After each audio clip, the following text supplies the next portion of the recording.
All right. Welcome to episode 16, Coffee with Doc. It seems like we've had a long break. We did some stuff so we could fill in that break. But geez, it feels like this is my first podcast. I haven't been in this seat for a while. So thank you for joining us. I have a special guest with us today, Ms. Holly Nicholson. I'll let her speak about herself a little bit, but Holly worked here for, I don't know how many years. 10. 10. She wasn't counting. 10 long years. And she did nutrition for us, the same position that Amanda took over when Holly retired. So welcome, Holly, and I'm just going to open up.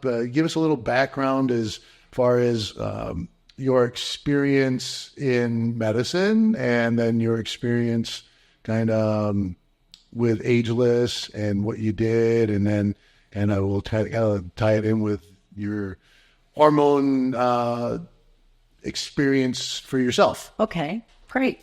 Well, thank you, first of all, for inviting me. I'm honored to be here. I've been working with hormone replacement therapy personally since 2002 is when I got started. I had a complete hysterectomy in 2001 and did not like the way the synthetic hormones made me feel at all. So I weaned myself off of them and then tried to figure out what am I going to do with the way I feel. And I just found somebody that could take care of it at that time, the doctor that used to be here, and never looked back. I would suggest to anybody, any female that has symptoms that they can address, do it. It's well worth it. So when you say you had a total hysterectomy, that was hysterectomy and you had the ovaries removed as well? Everything. Yes. Okay. Yep. So that's no longer the standard of care. They decided that was a mistake. Taking out the ovaries is probably better to leave them even if they're not working. Right. Well, only one of them was functioning at the time. And I asked the doctor, I said, if I was your wife or your mother, what would your suggestion be? And he said, I would take it all. And I said, go for it.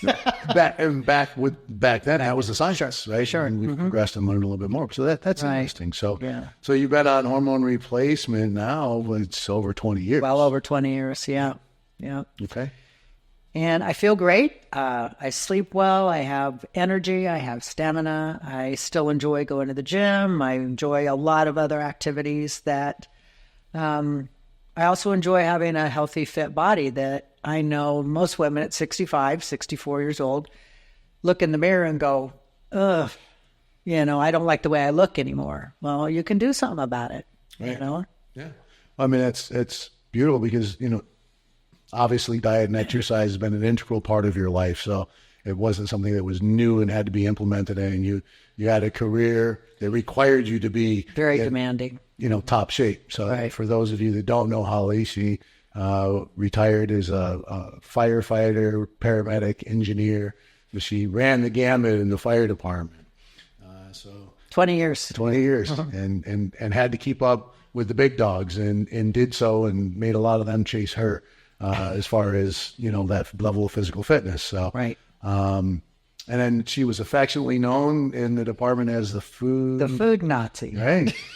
If we can politically correctly say that. You say that. We say, that is, it's the only time that term, I guess, can be used with endearment, it right? Was. But it was, because you were trying to introduce healthy nutrition to that lifestyle for a lot of these folks that didn't really know anything about it, right? Exactly. And that was, I think it was kind of lead by example initially. And then once they let me get my foot in the door and start cooking for the crews, I enjoyed it because then I could cook the way I wanted to, and I could introduce them to healthier lifestyles and healthier eating.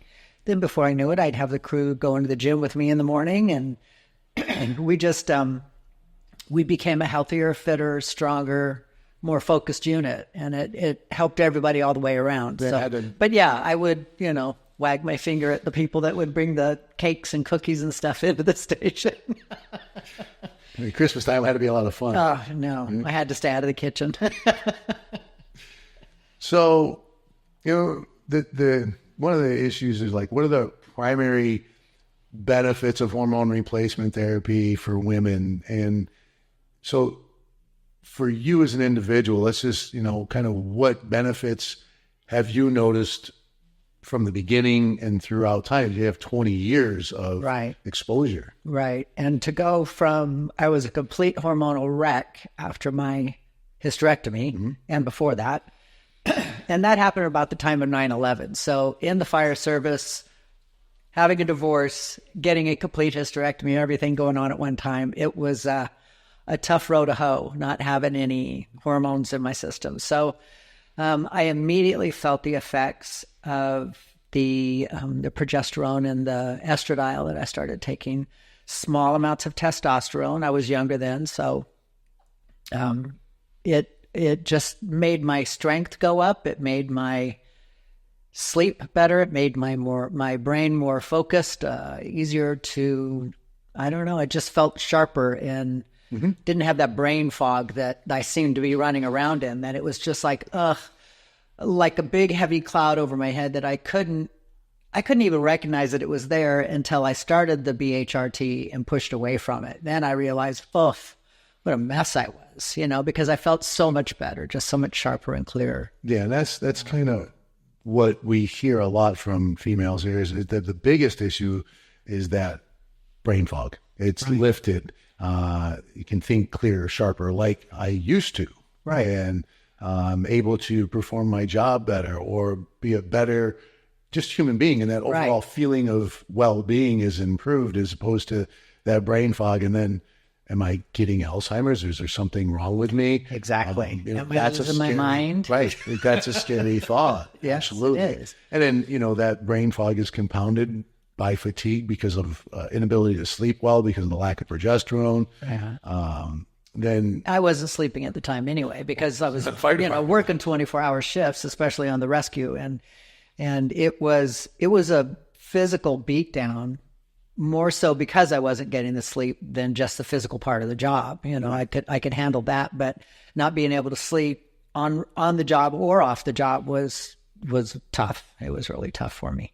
And I guess, the hormones actually got to help recovery in that environment absolutely. Too, right? Absolutely. So, for a lot of women, the symptoms that are most bothersome at the beginning of menopause, perimenopause, are those vasomotor symptoms, hot flashes, night sweats, things of that nature. No fun. It doesn't take much estradiol to address those issues. Right. But when we start looking at the literature on estradiol, getting those levels a little higher into that 60, 75 range plus, that is where we see the long-term benefits of improved cardiac health. So without healthier levels of estradiol, or without any hormone replacement, the risk of heart disease becomes almost equal to a man's. When you give women the estradiol, that risk is reduced by 50%. And it continues as long as they're taking the estradiol. And then when they stop, their risk increases again if they decide to stop. Strengthens the bones. Absolutely. People that worry about, or I have a family history of Alzheimer's disease or dementia, hormone replacement and exercise, those two things are the most preventative things that anyone can do. There's not another pill. There's not anything else. Exercise first and foremost, I think, and then hormone replacement, appropriately dosed. Well, I think they go hand in hand. Absolutely. Because without the hormone replacement, I don't think I would have had the gumption to get up and go to the gym every day, or to, I still cycle at least 10 miles a day every day now, and I walk and I do yoga, and I don't do the heavyweight training that I used to do, but I still feel like I'm, in pretty good shape, and I'm still strong. And I know that moving into my later years in life, because I'm going to be around forever, but feels like it anyway, I want to be able to climb a couple flights of stairs with 4 bags of groceries in my hand, to be able to put my suitcase in the overhead bin on a flight so that I can travel. I want to have my my wits about me and my ability and feel capable and strong. And I don't think I could have that without the hormone replacement therapy. No, that's it. So, there's obviously, you mentioned it, when we talked about bioidentical hormone replacement therapy versus non-bioidentical hormone replacement therapy. And this is where the term really evolved from. We talk about synthetic hormones or not. And it's misconstrued in the lay public because people say, oh, I don't want synthetic hormones. No, all the hormones that are available to you are synthetic, because synthetic means that they're man-made. We didn't steal it from one person to give to you. But bioidentical means that the hormone that we're giving you is the exact same structure chemically that your body was producing when the ovaries were working well. So when I give hormone replacement therapy, I give estradiol, because 80% of a young woman's form of estrogen is in the form of estradiol. 20% is in estradiol, and literally none or little to none in the form of estriol, which is really only produced when the woman's pregnant. So that really doesn't play much of a role. So just giving the estradiol. And then so that was important, because in the very beginnings of hormone replacement, it wasn't done with estradiol. It was done with Premarin. And Premarin stands for pregnant mare urine. And I think part of that is because the pharmaceutical industry, you really can't patent a natural substance, estradiol. It's natural. But you can patent the process to take pregnant mare urine and make that a pill that has some estradiol in it, but more estrone, which is the exact opposite of what we're looking for, and then 19 different equine estrogens, right? And then we give that to women. Well, initially, that was given to women to help with bone strength, right? So help prevent osteopenia and osteoporosis. And oh, by the way, we start noticing that women don't have hot flashes, night sweats, and they start feeling better. They go, oh, we'll use this for hormone replacement for menopause. Right. And then what they found was, if we just give the unopposed estrogen, whether it be estradiol or pregnant mare urine, they seen an uptick in uterine cancer. And said, oh, geez, how do we fix that? Well, we got to bring progesterone in. Well, again, progesterone is a natural substance. We can't patent that. So we can change the structure, and we'll make a progestin, and we'll give that. And the risk of uterine cancer went down. However, the risk of breast cancer went up. And it went up by 30% with medroxyprogesterone acetate. And like, uh-oh. And that's where this is where it gets confusing for a lot of people, because they say, hormone replacement increased the risk of breast cancer. And everybody blames estrogen. Exactly. And they all blame estrogen because, estrogen, it's an estrogen receptor positive tumor, so estrogen did this. And the studies don't validate that. In every single study that estradiol or even horse estrogen was given to humans, the relative risk of breast cancer, or the risk of breast cancer, went down. It went from 1, which is even. Anything above 1's an increased risk. Anything below 1 is a decreased risk. Went to 0.9. And then when they gave micronized progesterone, it went down even further. When they gave exactly progesterone. And they gave testosterone, and it dropped it even further. And you're like, wait a second, where's all this breast cancer stuff coming from? Right. And we're starting to see more and more of that as people have re-looked at the Women's Health Initiative and looked at the data, and they said, this is pretty good. But change is hard to get. You got a lot of confirmational biases, and you still hear OBGYNs and cancer docs and it's going to cause all these problems. And it's, geez, just back to school. Yeah. Yeah. They a few things have changed since you were there. Yeah. And you just got to keep up with the literature. Right. So. Exactly. And thank you for doing that. It's, even though I was a patient here and I've been friends with you forever, I always feel very fortunate that I can come to you with any question, and you're a wealth of knowledge. You've got everything that that I could possibly come up with a question on, you've got an answer for it. And it's an area for women that, I know this probably sounds a little silly, but for a long time we kind of got pushed aside. Oh, it's natural. Of course you feel like crap. You're going through menopause. Oh, it's okay. You'll be all right. I don't like the way I look. I don't like the way I feel. I want to kill everybody and take myself out in the process. And, you've got all these things going on. To not have anywhere to turn or know where to turn, it still amazes me that at this point in time, there's still women out there that don't know anything about bioidentical hormones. Right. And the benefits. The primary care doc's afraid because they came up, in and around that 2001 when the Women's Health Initiative came out. And a lot of physicians didn't read the study themselves. They allowed their interpretation of the study to be told to them through the news source. And the news source... Well, we already know that. Yeah. So it took, and it said, increased risk of heart attack, increased risk of stroke, increased risk of breast cancer. Oh, any prudent physician says, first, do no harm. I'm not giving this. Well, where did you learn that from? Oh, the news anchor. Well, did you read the study yourself, doctor? No. Oh, that sounds like good medicine. And we had to really, I was fortunate to be around good doctors that read the study and taught the stuff. And I went, okay, and it's tough in the beginning because everybody was against me.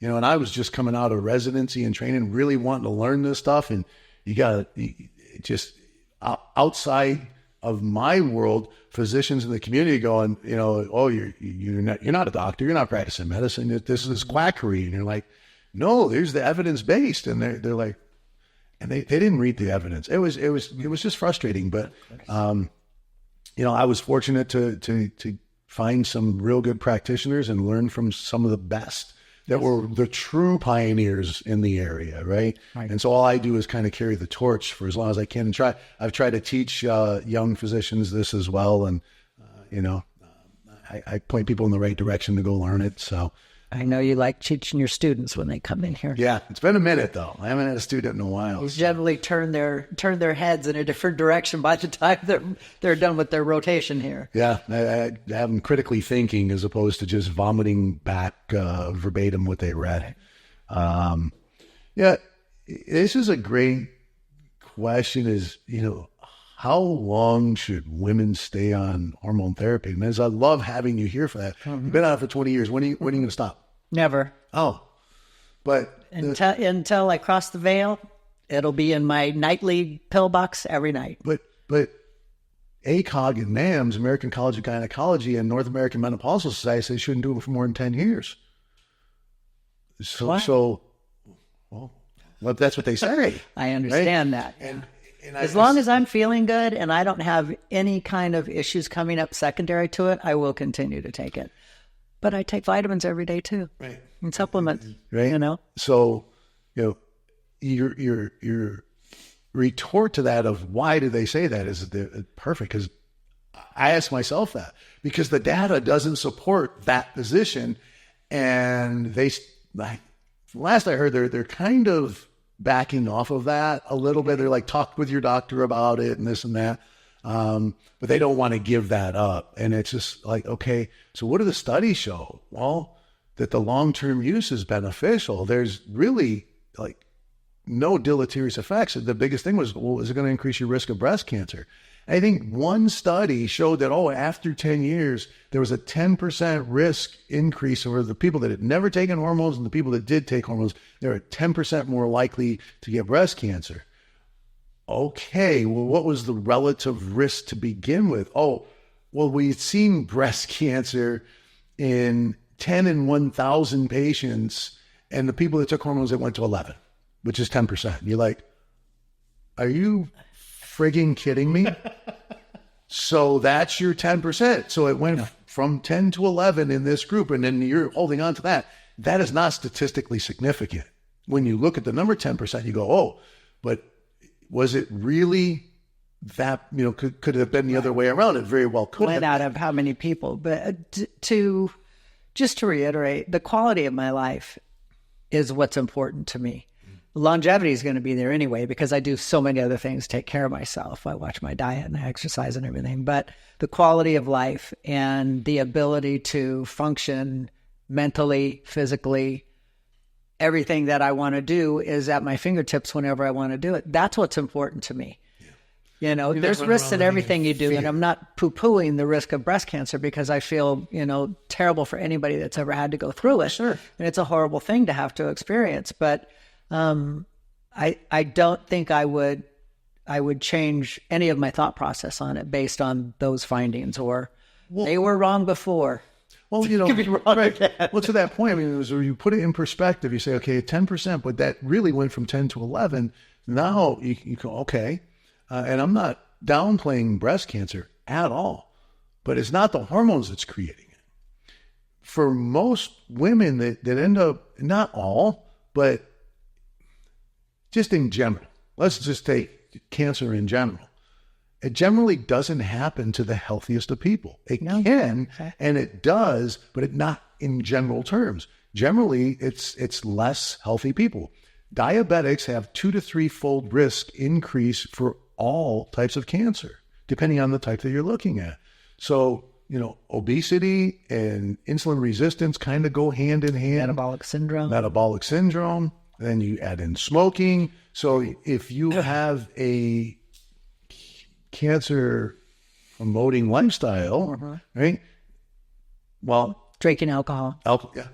Yeah. There are so many cancers attached to that, and they never talk about it. No. Because it's socially acceptable. 100%. I've touched on this before. The studies from years ago that looked at alcohol and said, oh, well, if you drink moderately, it reduces your risk for heart disease, right? And you go, okay. Yeah, because the resveratrol in the red wine. Well, they used that as an idea, and they said, oh, and then they looked at other studies and said, it didn't even matter. It was just the alcohol reduced the risk. And then somebody went and said, oh, that's great. And most of us physicians at the time went, well, this is great. We're not going to look into that anymore. We're just going to take that on face value. We like that information. Yeah. So because it supports our daily habit. Right. And so instead of really looking into the study, but when somebody really dove into the study, apparently the control group was full-blown alcoholics.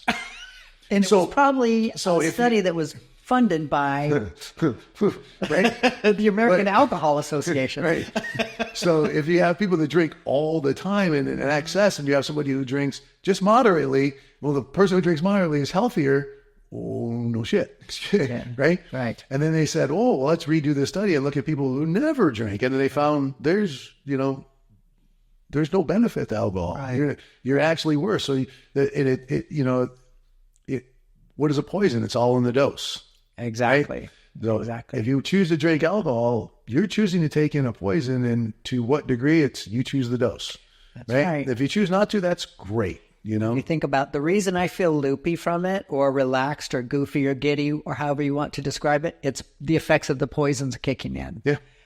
So, but you and I both know, back to the hormone replacement part of it, you and I both know that excessive alcohol consumption does affect your hormones. That destroys them. So, and it destroys your metabolism. Back in the day, in my 20s, we'd go to the gym and kill ourselves and then go out to the nightclub. And I used to, have a drink and say, this is muscle solvent. And I was making a joke out of it. I just intuitively knew, I guess, right? Right. Because it was true, yes. Yeah, so, absolutely. You touched on, well, we kind of go back to kind of bring that back is how long should women stay on hormone replacement? I think for as long as you want. You get to choose, but I always tell people, if I put you on some hormones and your baseline level was down here and I bring you up to here and you're feeling good, you're maintaining good, healthy weight, enjoying life, you're actually doing all these things that you want, at what point in time are you going to raise your hand and say, well, I want to go backwards? Yeah, I don't want to do this anymore. Right? I don't think it's going to happen. So, do you have to do hormones for the rest of your life? No, but I think you're going to want to. Right. Right. And is it safe? Absolutely. Right. Do I think everybody should be on hormones? Well, no, there's probably some populations that shouldn't. I mean, if you've had a particular type of breast cancer that's hormone sensitive, I wouldn't be brave enough to put you on it. If it were my mother, I probably would. Or, somebody, close to me, my wife or something, I would, because I have a little bit more insight, but as for a regular, just a patient out there, I would never do that. Right. Yeah. Just because, right? Of course. Side effects of hormone replacement therapy. Have you experienced any untoward effects? I get a little chin hair. Get a couple of chin But you know hairs. what? I know so many women that get them anyway, and they're not on hormone replacement therapy. Yeah. It's just part of the aging process, and it is what it is. Yeah. You take care of yourself, and the fact that I'm able to look in the mirror and enjoy the way that my skin is and the way that my body shape is and everything else, I'll put up with 1 or 2 gray hairs. Yeah. Well, when we look at the side effects, I mean, if the estradiol goes too high, are there potential side effects? Yeah, sure. You can get bloating, water retention, breast tenderness, headaches. I always tell women, think of PMS. If you had PMS, that's a pretty good sign of excess estradiol. Right. The other thing that I thought was very interesting was anxiety, increase in anxiety with too much estradiol. That's true. I forgot about that. I've never experienced it. I don't even think I know what anxiety is. But yeah. Well, you do a lot to outside of the hormone replacement to keep that under control. It's for some people, they're very sensitive to it, can cause some breast tenderness. It also, and generally with estradiol, with progesterone, it's more, if I recall, it's more nipple tenderness, and the estradiol is more breast tenderness. More like a pregnancy pain. Right. And then because of the sleep effect of it, too much, for some women, they're just super groggy in the morning and they can't, but other than that, generally nothing. Testosterone, I mean, my goodness. I did a whole podcast on testosterone for women, and it's just, unless you're getting your levels 400 plus, right. And nobody in my field is looking for that or should be looking to get women at that level. Right. Those androgenic effects are few and far between. So maybe a couple hairs, I don't generally get women's voice changing or clitoral enlargement, maybe a little acne, a couple hairs. Right. That's generally it. Right. Right. Yeah. Yeah. I don't think I've ever, in the 10 years I was here and since then, because I still refer patients to you all the time, I don't recall anybody ever saying, man, I wish I'd never started the testosterone therapy. Because once they started, they're like, wow, this is how I was supposed to feel. Yeah. They're just so happy, and, their energy's back and their sex drive is back. Their marriages get back in line, and everything, everything works better for them. So I can't think of anything other than super physiological numbers that we don't need to go there anyway. It's a great benefit. It's naturally occurring in our bodies anyway. So we have to keep ourselves at a level that is where we're supposed to be, and nothing bad's going to happen from it. I read a really nice article on testosterone in women today. It just came out, and I actually learned something that I had thought, but it was nice to see it in writing too. Is in the benefits, not only with sensitivity to the erogenous zones and ability to achieve orgasm was improved in women. Absolutely. But the self-lubrication, and it improved dyspareunia or painful intercourse due to dryness, right? And I knew, like, the estradiol played a role in that, but really to see it written that, like, no, testosterone is really into it. Right. I've thought this, and I've told women that. Right. Then I to have this article. I went, wow, this is empowering, right? Because now this studies are print that out and put it on your desk for the women to read. Yeah. So and the ability to change your body composition with a little testosterone on board is immensely beneficial for women, because once you start going down that hormonal period of your life and you start to gain the lower abdominal body fat and your hips get chunky and your butt grows, and pretty soon you don't like the way you look naked. You don't want to look at yourself naked, let alone be naked with your spouse or your significant other. And your sex drive goes away, not just because your hormones are low, but because you don't like the way you look anymore. And it's hard to feel sexy when you don't feel like you look good. So that's something that, you know, doctors don't usually address because it's more of a female emotional thing. But it's very true. If you're not happy with the way you look, you can change your body composition just by getting your hormones right. You know? I love the way that you say it, because it's exactly how I tell my female patients when they, you know, they say, I've lost my libido, but then you ask them how to, you know, when you look in the mirror, you know, do you see yourself as sexy? And they're like, no. And I'm like, okay. Or I don't look in the mirror. Right. You know, they're living their lives from their neck up. I go, well, it makes sense. And then, you know, we can, you know, improve the hormones, but the libido may take a little while to come back, because until you look in the mirror, and I just say, you know, if you look at you and you go, I wouldn't do me, right? Well, then your brain is saying, well, then nobody else would want to. And I'm just, you know, exactly. The whole kind of idea of being attractive is kind of diminished. Right. And so when you get to that point, you go, you know what? I look pretty goddamn good. And okay, now your libido is going to come back. Right. Right. Now you're in a good place. I think it's a perfect balance of the scale. You know, when you get it right, your body falls in line and it just is happy. It functions well. It feels good. So your sex drive comes back, you know? Yeah. Well, and, you know, saving marriages one testosterone dose at a time. Yeah, it's you know, body composition. It's the estradiol, it's the testosterone. Everything has to be, you know. But what we see is when women go into menopause, this is what drives them here. Is my diet's very good, my exercise is very good. Actually, I've improved in both areas, and I'm still gaining weight. Right. And I was like, how do I get this under control? You're screaming at me that your hormones are out of balance, or, you know, just not appropriate, and we need to begin this process. Right. And we begin the process, and lo and behold, the fruits of their tree of labor, you know, begin to blossom, and they're able because it's frustrating to keep working at something and nothing.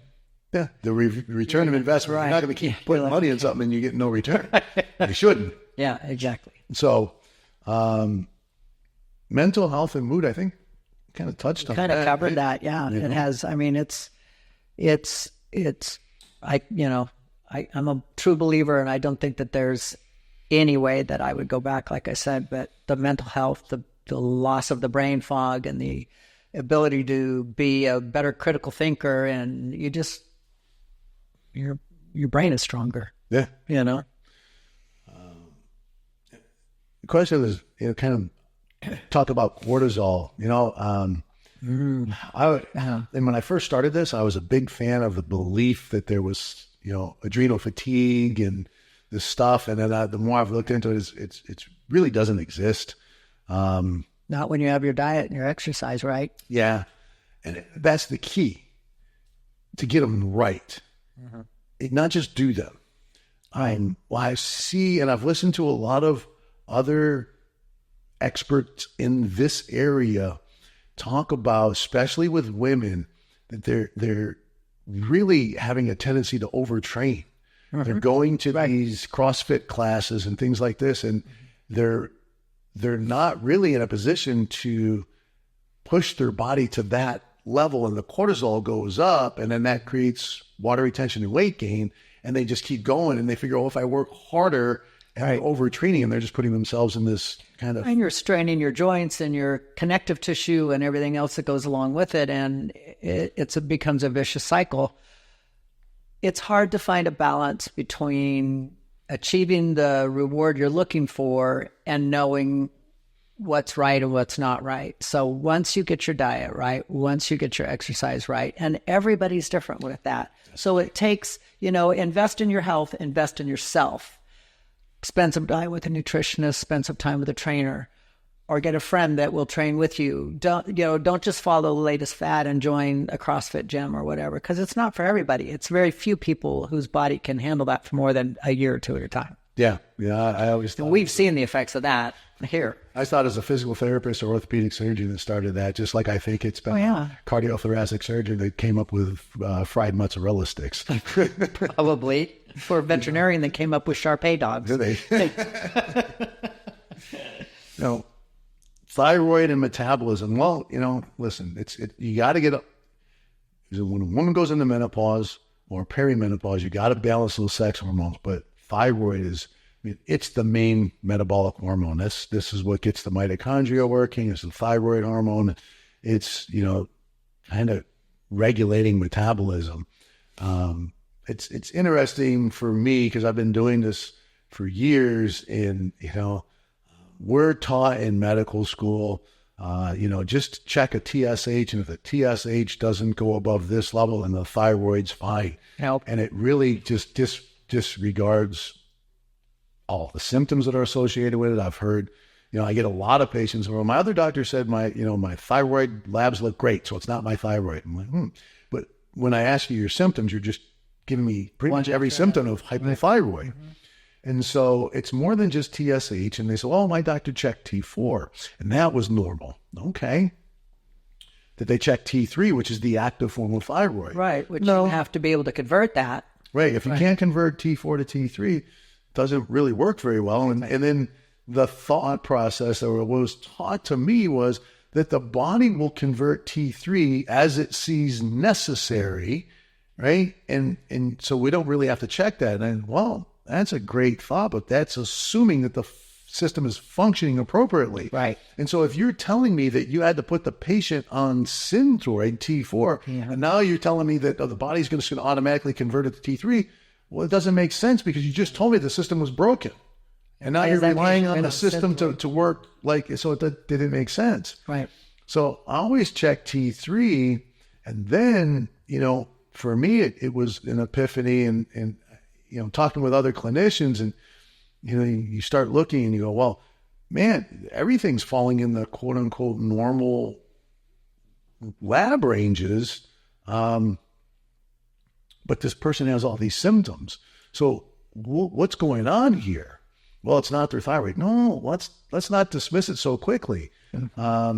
First off, where are we getting these lab ranges from? It's just a question. Exactly. And you and I both know that what they consider a healthy, normal lab is, in some findings, is not the case. Who's generally getting their thyroid levels tested? People that are symptomatic for it. So maybe, or the people sitting in that big building that's a half a mile up the street called the hospital, right? And they're getting their labs drawn. So those are sick people, and these are sick people. And if that's where the vast majority of those labs are coming from, those are normal level labs for sick people or people with symptoms of hypothyroid. That's not where I want to be. Right. So that's a thought. And then the other thought is the assumption then, if you tell me that it's all based off of the thyroid labs, is that there's only primary hypothyroidism, meaning that the thyroid gland, if it's working fine, then there's no hypothyroidism. Well, in type 2 or secondary other endocrine issues, it's generally receptor issue. So primary hypogonadism means the testicles are broken, right? Secondary hypogonadism is there's something wrong with the reception in the brain, and the hormones to stimulate the testicular output are not coming out. Right? So, type 1 diabetes, the pancreas is broken. Type 2 diabetes, the pancreas works great. As a matter of fact, in most cases, it's over for running a marathon. Right? Yes. So the issue is at the receptor. Right. Why? Nobody's talked about it, and it does exist in the endocrine textbooks. But still, nobody talks about it. Right. Even the endocrinologists don't. Right. But there's thyroid resistance. And they say it's rare as hen's teeth. I don't think so. I think that you got to look at it, start paying attention to the patient, because what if you give them a little thyroid and they feel better? Okay. What happens if their T3 level goes outside the normal range, but their heart rate's normal? They don't have palpitations. They're not anxious. They're not nervous. They're not jittery. Yeah. They feel great. I'm okay with that. Right. So, but so that kind of gets into the thyroid a little bit, but you need to have somebody who understands it and is willing to kind of move forward with that, right? Yeah. And not to blow your horn again, Dr. Pierce, because I know you don't need any help there, but honestly, with all of the training you've done in the thyroid field alone, you're probably better educated than just about anybody, and you understand it. That's the difference. It's not the easiest disorder to understand, and you're very good with it. So, but with that being said, thyroid is not the be all end all too, because you can change that. If the thyroid is functioning and the receptors are working, you can fix that. And let's go back to the old thing, diet and exercise. 100%. And there's, to that point, nothing outcompetes that. When a woman is going to go into menopause, at some point in time, the ovaries, there's only so many ovum that are there. So it's a finite amount. You're born with them and you lose them.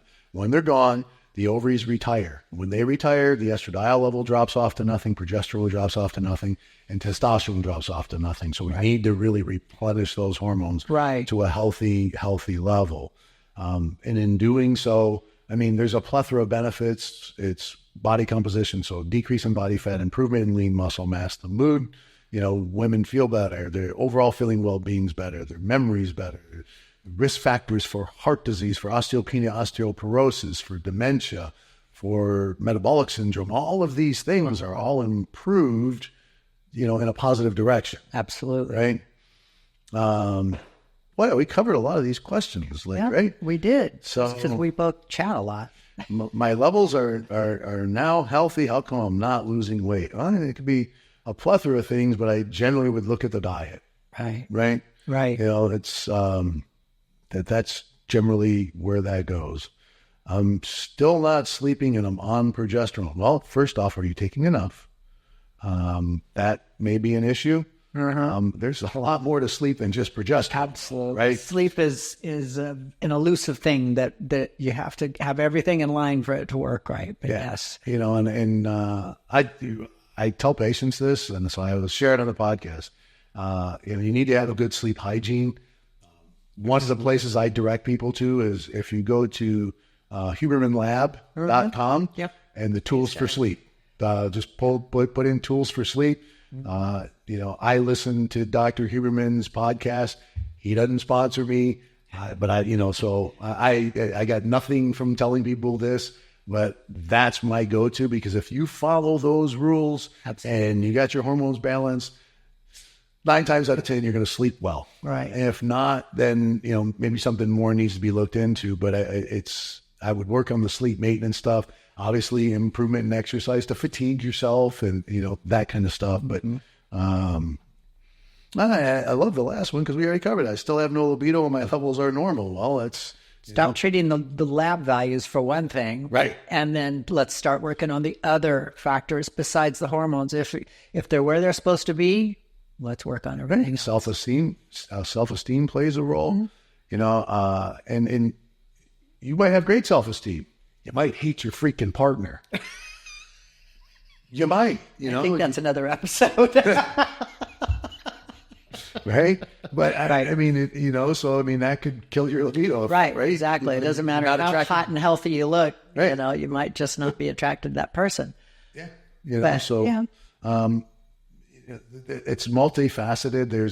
There's things that we can do. There's peptides that we use to help with libido for both men and women. Absolutely. And they're still available. The FDA did close down a lot of the peptides. We do have some available. That's one of them. The O shot for the females, the P shot for the men. It doesn't help with libido. It helps with function. It helps with function. Which can help indirectly. Right. So, that's it. I think we did something here. I think we covered it. It was great having you here. I enjoyed it. This with Thank you. Yeah. I'm passionate about this. Not as much as you, but I am. I love it. I think it's important, and I like being a walking billboard for your practice. Thank you. We'll have to start making T-shirts. So, thank you, everybody. Thank you, Holly, for joining us, and thank you for joining us for, what was it again? Episode 16. Good Lord. So, if you have other questions or issues that you'd like me to discuss on there, please, slide in and put that information in to the podcast, and we'll try to address those questions. So I greatly appreciate it, buddy. Thank you so much.